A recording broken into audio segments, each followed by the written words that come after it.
بسم اللہ الرحمن الرحیم۔ سلسلہ حقوق میں آج ہم انشاءاللہ اہل علم یا کہیں علماء کے حقوق کے حوالے سے گفتگو کریں گے۔ سب سے پہلی بات یہ یاد رکھنے والی ہے کہ علماء کا یا اہل علم کا جو حق ہوتا ہے وہ علم کی وجہ سے ہوتا ہے، اور علم میں یوں تو انسانیت کو نفع دینے والا ہر علم اللہ تعالیٰ کی بارگاہ میں انسان کے لیے درجات کا باعث ہوتا ہے اور اللہ کی رحمت کا باعث ہوتا ہے۔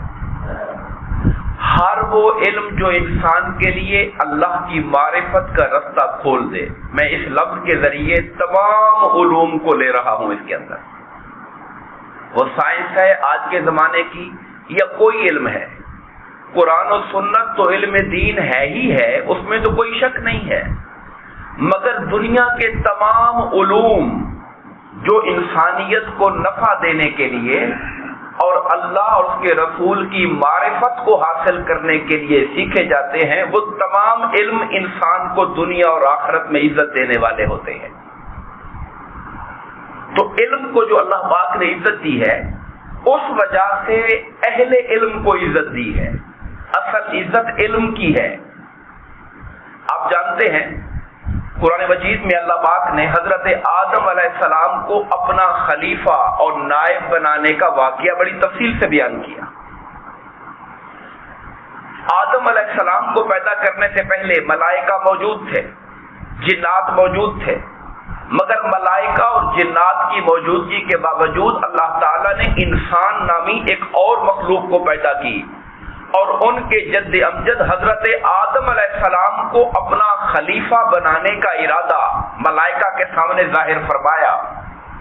اور ملائکہ نے جب یہ عرض کیا کہ باری تعالیٰ، یہ آگ پانی مٹی ہوا سے بننے والا انسان یہ تو خوریزی کرے گا، فساد کرے گا، زمین کے اوپر ظلم و زیادتی کرے گا، ہم تیری مخلوق ہے ملائکہ جن میں شر اور فساد کا کوئی مادہ نہیں، تیری تسبیح کرنے والے، تیری تقدیس کرنے والے، تیری حمد کرنے والے ہیں، تو ہمیں کیوں نہیں خلیفہ بنا لیتا، ہمیں اپنا نائب بنا لے۔ رب کائنات نے ان کے جواب میں ایک تھوڑا سا اہتمام کیا، پریکٹیکل۔ آدم علیہ السلام کو چیزوں کے علم کے نام سکھا دیے اور پھر وہ چیزیں رکھ دی سامنے۔ ملائکہ سے کہا کہ تم میرے خلیفہ اور نائب ہونے کے دعوے دار ہو، ان چیزوں کے نام تم بتا دو۔ انہوں نے کہا باری تعالیٰ ہمیں تو نہیں پتا، ہمیں تو وہی پتا ہے جو تو نے بتایا ہم کو۔ کہا آدم آپ بتاؤ۔ آدم علیہ السلام نے فٹافٹ ساری چیزوں کے نام بتا دیے۔ کہا اس علم کی وجہ سے میں آدم کو اپنا خلیفہ بنا رہا۔ علم بنیاد ہے انسان کی عزت کے لیے، انسان کے افتخار کے لیے۔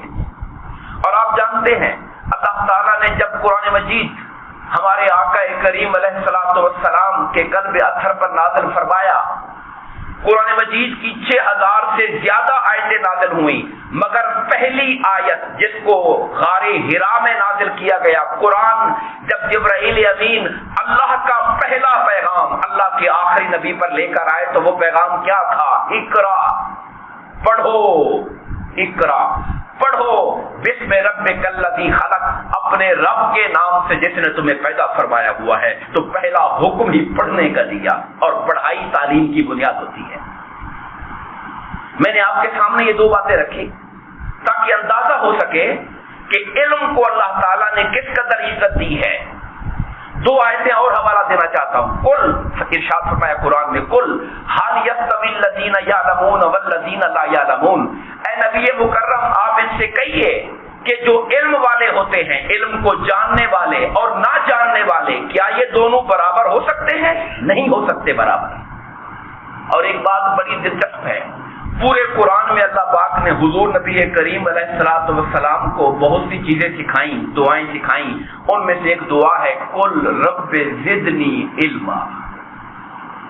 یہ الفاظ اپنی زبان سے دہرائیے، قل رب زدنی علما۔ اس کا معنی ہے اے نبی آپ یہ دعا کرو، میرے پروردگار میرے علم میں اضافہ فرما۔ یہ بہت بڑی بات ہے کہ اللہ حضور سے فرمائے کہ آپ مجھ سے مانگو، یہ دعا مانگو مجھ سے کہ پروردگار میرے علم میں اضافہ فرما۔ یہ نہیں کہا کہ دعا مانگو اللہ میری دولت میں اضافہ کر، میرے مکانوں میں اضافہ کر، میری کوٹھیوں جائیدادوں میں اضافہ کر، یہ نہیں کہا مانگنے کو، کہا یہ مانگو اے اللہ میرے علم میں اضافہ فرما دے۔ اللہ اپنے نبی سے یہ دعا فرما رہا ہے۔ دوستان گرامی قدر، جب عام انسانوں کی بات ہوتی ہے جس میں عیسائی، یہودی، ہندو، ساری دنیا کے ہر طرح کے لوگ ہوں، اس میں اللہ تعالیٰ فرماتا ہے کہ میں ایمان والوں کا درجہ اونچا کرتا ہوں، اور جب ایمان والوں کی بات آ جائے سارے ایمان والے ہوں تو فرمایا پھر میں علم والوں کا درجہ بلند کرتا ہوں۔ ایک بات اور بھی ہے جس کو سمجھنے کی ضرورت ہے، علم والوں کی پریکٹیکل پہچان کیا ہے؟ علم کی ٹیکنیکل پہچان تو یہ ہوگی کہ مدرسے کا فارغ التحصیل ہے، یونیورسٹی گریجویٹ ہے، ڈگری ہولڈر ہے، یہ تو ٹیکنیکل اس کا ثبوت ہے، مگر پریکٹیکل ثبوت کیا ہے عالم ہونے کا؟ کہا انما یخشی اللہ من عبادہ العلماء، اللہ کے علم والے بندے وہ ہوتے ہیں جو اللہ کا ڈر اپنے دل میں رکھتے ہیں۔ جب علم انسان کے من میں اترتا ہے، سچا علم، حقیقی علم، اللہ رسول کی معرفت و پہچان والا علم جب انسان کے من میں اترتا ہے تو اس کے دل میں اللہ کی عظمت کا رستہ کھولتا ہے، اور جب عظمت الہیہ دل میں آتی ہے تو پھر اللہ کا ڈر اور خوف پیدا ہو جاتا ہے انسان میں۔ یہ علم کی اصل اور پریکٹیکل پہچان ہے۔ جہاں تک ایک حدیث پاک کا بھی ذکر کروں گا، ایک تو علم کے حوالے سے یہ فرمایا گیا کہ جب کوئی آدمی حصول علم کے لیے اپنے گھر سے نکلتا ہے، کسی رستے پہ چلتا ہے تو اللہ تعالیٰ اس کے لیے جنت کا رستہ آسان فرما دیتا ہے۔ اور ایک حدیث پاک میں یہ بھی آیا کہ جب کوئی طالب علم کے حصول کے لیے، اور پھر میں کہوں گا علم سے مراد وہ علم جو اللہ رسول کی معرفت پیدا کرے، اللہ رسول کی پہچان پیدا کرے، جو خدا اور مصطفیٰ کے در پہ لے جائے، ایسے علم کے لیے جب کوئی طالب علم نکلتا ہے تو اللہ کے فرشتے اس کے پاؤں کے نیچے اپنے پر بچھانا شروع کر دیتے ہیں۔ یہ حدیث صحیح ہے۔ اور فرمایا کہ وہ شخص جو لوگوں کو بھلائی کی تعلیم دیتا ہے، بھلے کی تعلیم دیتا ہے، اچھائی سکھاتا ہے لوگوں کو، زمین و آسمان کی ہر شے، یہاں تک کہ پانی کی مچھلیاں اور بلوں میں رہنے والی چونٹیاں بھی اللہ تعالیٰ کی بارگاہ میں اس کے لیے بخشش کی دعا کرنا شروع کر دیتی ہیں۔ زمین و آسمان کی ہر شے۔ جہاں تک حقوق کا تعلق ہے، اہل علم سے محبت ہونی چاہیے، اس لیے کہ ہم مسلمانوں کے لیے محبت کا جو معیار ہے وہ ہے اللہ کی خاطر محبت کرنا، اور اللہ کی خاطر کسی سے ناراضگی رکھنا۔ تو ظاہر ہے اللہ کی خاطر محبت انہی سے ہوگی جو اللہ کا سب سے بڑھ کر معرفت رکھنے والے اور اللہ کے دین کی بات کو پہنچانے والے ہیں۔ دوسرا حق ان کا یہ ہے کہ ان کا احترام کیا جائے، عزت کی جائے۔ حضور کا فرمان ہے، 3 چیزیں بڑی قابل غور ہیں۔ کہا وہ سفید ریش مسلمان جس کی داڑھی اسلام میں سفید ہو گئی، اللہ کی فرما برداری میں نمازیں پڑھتے، روزے رکھتے، نوجوان تھا اور بوڑھا ہو گیا، رب کی بندگی عبادت کرتے کرتے، وہ سفید ریش بوڑھا مسلمان۔ اور دوسرا حامل قرآن، اس میں حافظ، قاری، عالم، فرمایا وہ حامل قرآن جو نہ حد سے تجاوز کرنے والا ہو، نہ قرآن سے منہ پھیرنے والا ہو۔ سفید ریش بزرگ، حامل قرآن، اور جو منصف بادشاہ ہے، عدل کرنے والا حکمران ہے، ان کی عزت کرنا اللہ تعالیٰ کی عزت کرنے کے برابر ہوتا ہے۔ یہ جو 3 طبقات ہیں ان کا ذکر فرمایا۔